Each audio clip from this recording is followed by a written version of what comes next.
આશરે આ ગામમાંથી અંદાજિત કેટલા પુરુષોની ધરપકડ કરી છે? 150 થી 250 જેવી હશે. એટલે બે બસો ભરી ગયા, એક મોટી એવી આવે ને એ ને એક નાની બસ, બે બસો ભરી ગયા. અને ગાડીઓ હોતક લઈ ગયા હતા અહીંથી 3 આઈસર જેવા લગભગ ગાડીઓ ભર્યા ને 2 ટ્રેક્ટર ભર્યા ગાડીઓના. અહીંયા અમારી ગાડીઓ અમને થોડી ખબર કોઈ નહીં પડી હોય, બધાની લઈ ગયા. એમ અમારી હતી અમારે કાયમ ઘરમાં સડાઈ દેવી હતી, અમે અમારી સડાઈ દીધી હતી, બીજાની લઈ ગયા. 4 વ્હીલ હોતક બધે લઈ ગયા.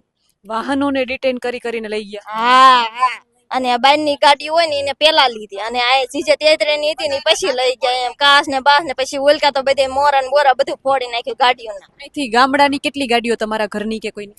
કે અમારે અડખે પડખે ના હોય ને બધાને ખબર ન હોય ને, એમ એ તો બધા પૂર્યા છે એટલે એમને કઈ ખબર ન હોય. ગાડીઓ બિચારાની એમની જ હોય ને, એમને છૂટા કરે તો એમને ખબર હોય ને કે અમારી ગાડીઓ છે.